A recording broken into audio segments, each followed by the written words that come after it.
Perhaps you understand that this is a doubly difficult assignment for me. It's difficult because of the occasion. Al Coppage is my closest friend on earth.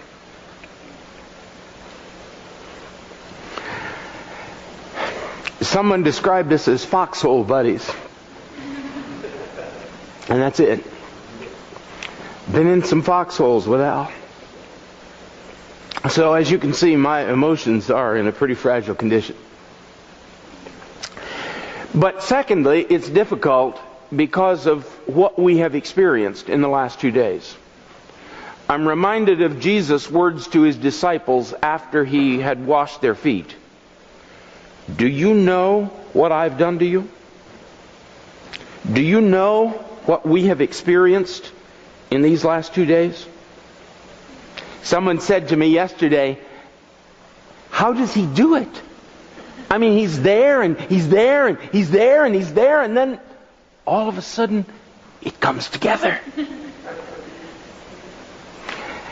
And my immediate response was, that's the fruit of 85 years of Bible study.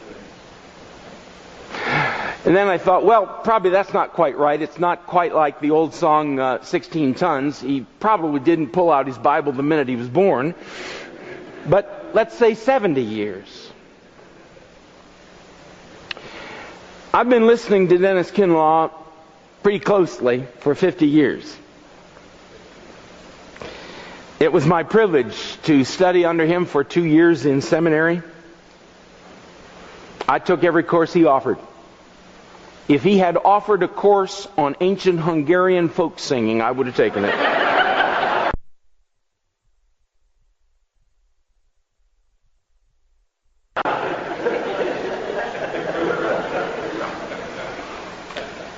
One Sunday I was preaching in a little church, and on the way home Karen said, you really admire Dr. Kinlaw, don't you?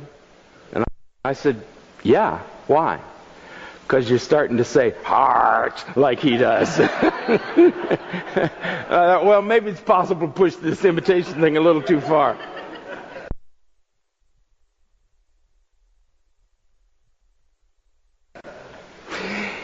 But I say that to say I have heard most of the things that he shared with us before these last 2 days. But I have never heard him put it together like we had the experience of him putting it together. We have had the opportunity to taste the fruit at its peak ripeness. Something special has happened here, whether you know it or not. So I sat back there yesterday morning after the president gave me the assignment for today, thinking, what in the world am I going to say? And I felt like God said, well, Johnny, he has painted that beautiful impressionistic painting he was talking about. He's gotten the lines all in place. Why don't you take your crayons and fill in down here in one corner, give it some colors? I have to tell you, I've never been very good at staying inside the lines. But I think that's what God wants. I think he wants me with you to work through a specific biblical passage that I think illustrates much of what Dr. Kinlaw was saying to us. Now that passage is another toughie. Leviticus 18 on Tuesday and Exodus 16 on Thursday. Ezekiel 16 on Thursday. There's a line somewhere about fools rushing in. But hey, why not? So I want to today look with you at the 16th chapter of Ezekiel. Remember that Ezekiel was taken into captivity in the second Israelite captivity. There were 3 of them. The first one occurred in 605, when the Israelites first recognized Nebuchadnezzar's lordship. That's when Daniel was taken. But it didn't take very long before the Israelites rebelled. And so Nebuchadnezzar came back with an army. And eventually the people decided the better part of wisdom was to surrender. And so Nebuchadnezzar took a second group of hostages in 598, and the young priest in training, Ezekiel, was one of those. This group in Babylon, like the people back in Jerusalem, were confident this was not going to be a very long-term thing. I mean, after all, Yahweh's temple was in Jerusalem. What could happen to that? And Ezekiel was given the task of telling his people in Babylon and the people back home, don't you believe it? It's over. It's over.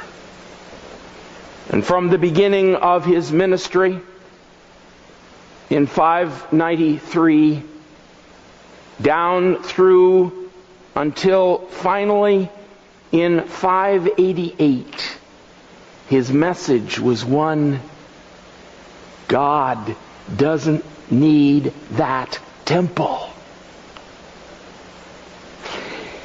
January 15th, 588. Ezekiel was really into dates. God said, Zeke, got 3 things on the agenda for you today. Okay, let me get my notepad. Number 1, write it down. Today, Nebuchadnezzar is starting the final siege of Jerusalem. It would be weeks before that news reached them, but God said, today it's starting, write it down. Number 2, the desire of your eyes, your wife, is going to die today. And you cannot cry. You can sigh in silence, but you can't cry. And number 3, when the people say to you, what in the world are you doing? What's going on here? This is what you say to them. God is going to take the desire of your eyes, that gorgeous temple, and you won't be able to cry because the Babylonians won't let you. And then, Ezekiel, you'll be mute for 2.5 years until the siege ends. This prophet business was not for sissies.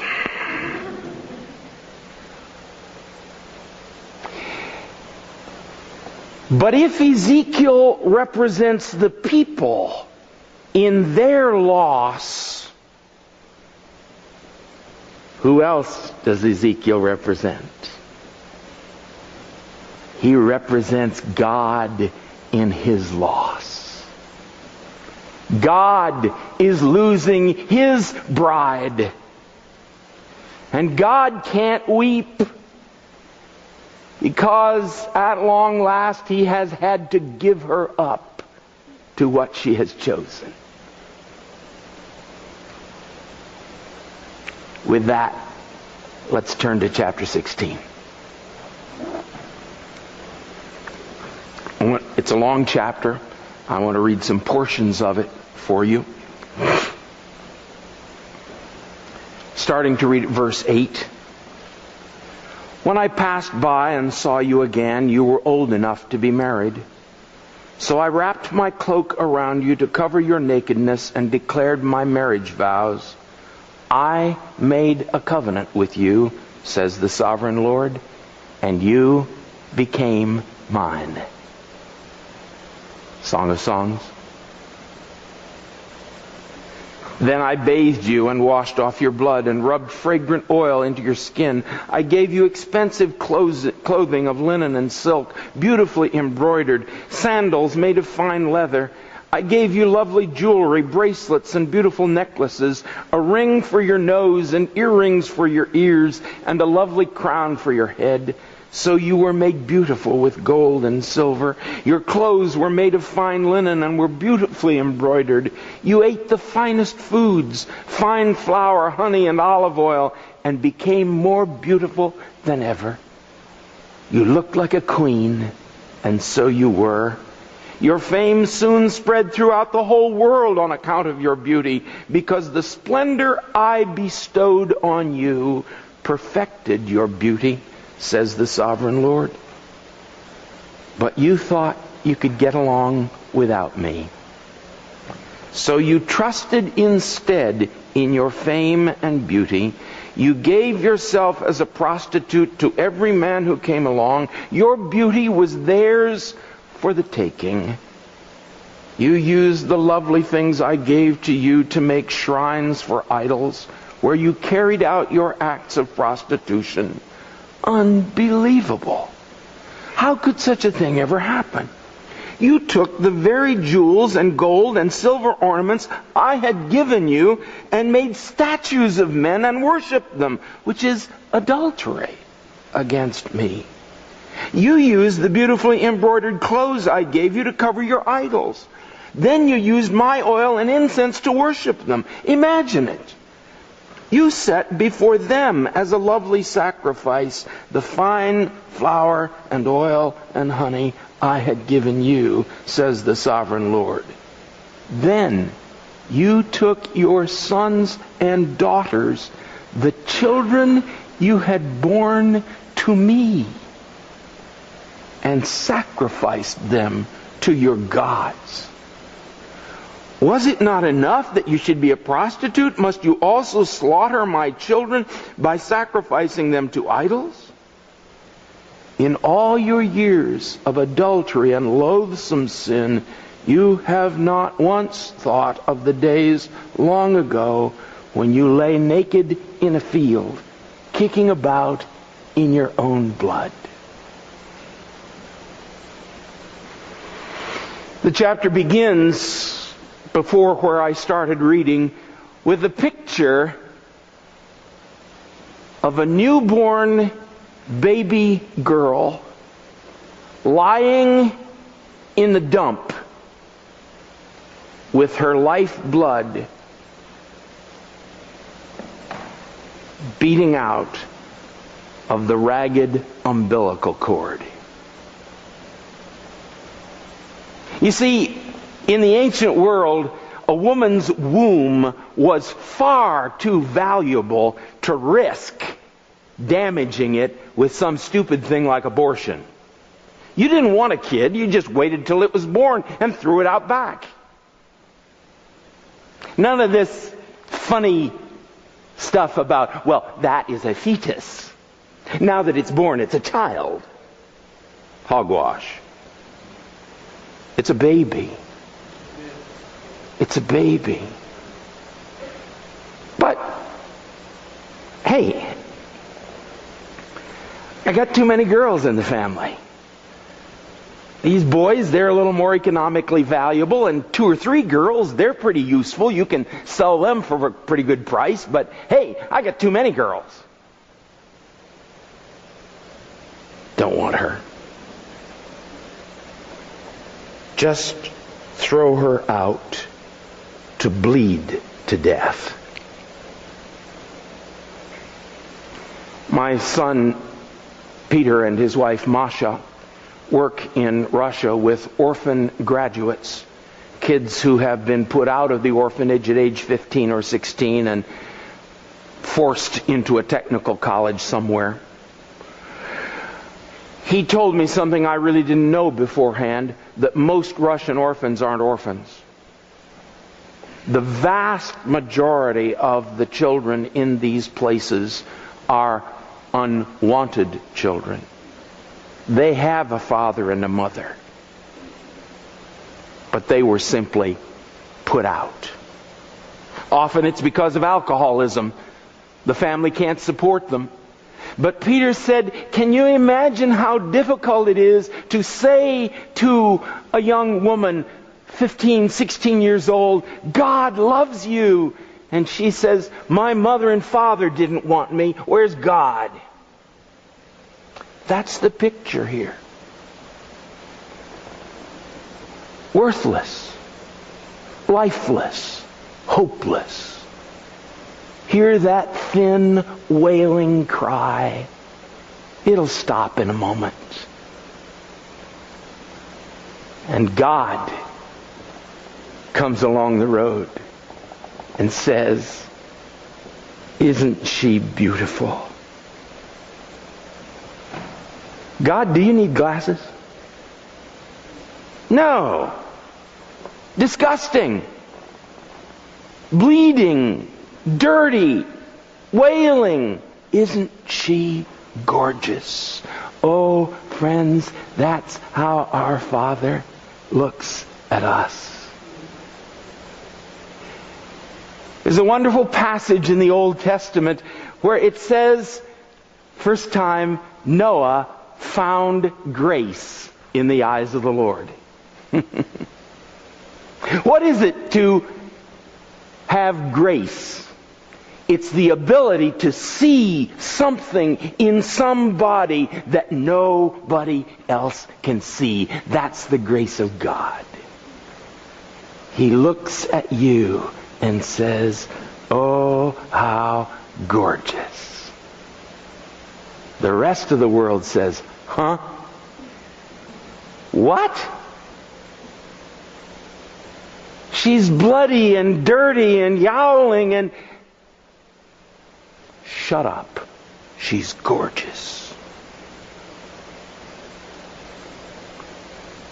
Do you know what the word Hebrew means? It means scum. It is not an ethnic term. It's not a tribal term. It is a societal term, and it means outcasts. The scum of society. Check it out. It's the Egyptians and the Philistines who use this word talking about the children of Abraham. Oh yeah, here come the scum. Let's go beat up on the scum. God looked at the scum and said, "They're gorgeous. They're gorgeous." Just this weekend, I was involved in a translation conference with the New Living Translation editorial committee, and we were talking about a problem that had been raised with a name in Genesis. It's clear what happened when God changed Abram into Abraham. Abram means the father is high. It's some comment about Abraham's probably former God. And Abraham means father of a multitude. It's clear what happened there. But what about Sarah? God changed it from Sarai, which is East Semitic dialect, to Sarah, which is West Semitic dialect. And it means the same thing in both. Princess. As I was working on this passage, it hit me what I think has happened. Who were these people? These people were gypsies. They were gypsies. That's who Abraham was. You look at that famed Beni Hassan drawing of the Semites coming into Egypt, and gypsies. Here they come in their wagons and their horses. Get your girls inside, lock the doors, get the horses in the barn, here come the gypsies. And look at this gypsy woman. A mat of glorious black hair. Snapping eyes, red lips. She's dressed in everything you can think of. Mostly rags, and yet she wears it with style. But oh, look at the bitterness in her eyes. The one thing she longs to do, she cannot do. She cannot give her man a baby. And irony of all, what's her name? Princess. God says, you know what your name's going to be? And I suspect Sarai thought, well, this will be interesting. I'm wondering what is he going to change it into. You know what your name's going to be? Your name's going to be Princess. Because you're going to be the Queen Mother of the world. What a God. What a God. Who can take our despair, who can take our bitterness, who can take our worthlessness, and in His own arms can transform us from princess to princess. What a God. What a God. I think of Ruth. Do you think it's an accident that that story is intrinsic to the formation of the Davidic line? I don't. It's about a wedding. A wedding between a woman with 3 strikes against her. She was young. She was poverty-stricken. She was a young woman. She was poverty-stricken, and she was foreign. She had nothing going for her. And how about Boaz? He's an old man, rich, and native born.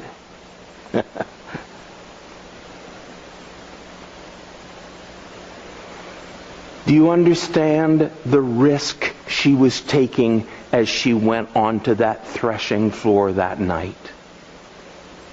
This is harvest time. Harvest time, when spirits are high.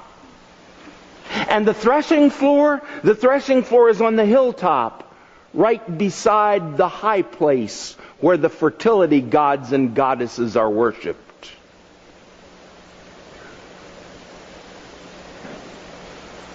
He could have raped her and sent her away with nothing.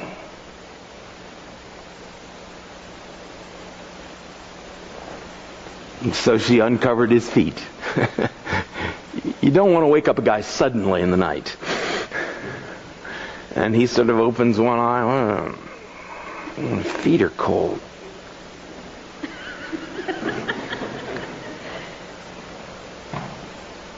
And I love what happens next. She says, I am your kinswoman. Take me under your wing. It is the precise same language that appears here in Ezekiel. I took you under my wing. It's a double entendre. It's the picture of the mother hen taking the chick under her wing, but it's also the hem of your garment is called the wing. Put your robe over me.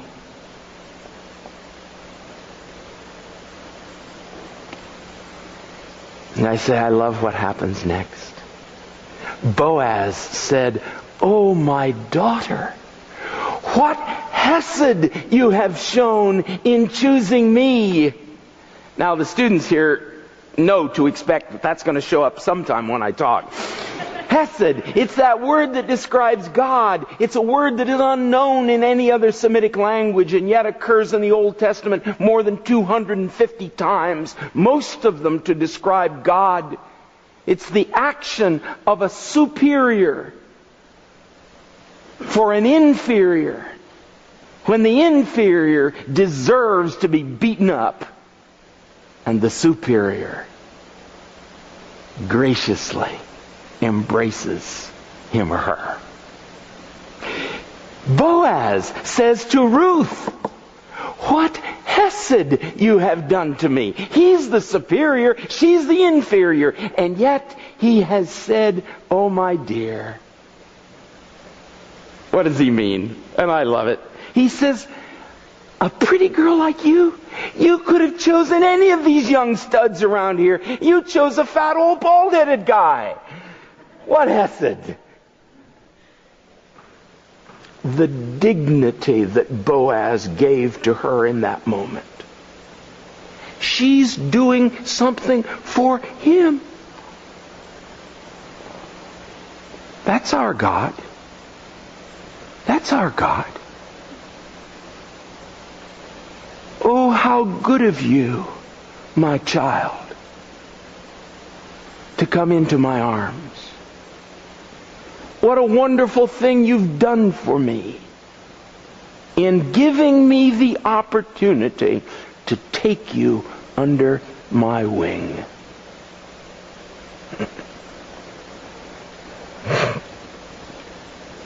And why did he do it? Why did he take this one? And again, think of the picture here. I always used to be embarrassed at my parents because my dad was 12 years older than my mother.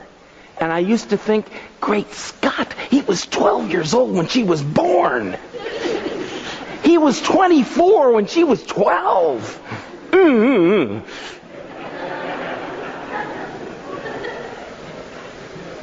That's the picture here. What can this dirty, bleeding, dying baby girl do for this one? But he sees in her what? Oh, she's going to grow up to be pretty and she can be my wife and I'll really get a lot out of that. No.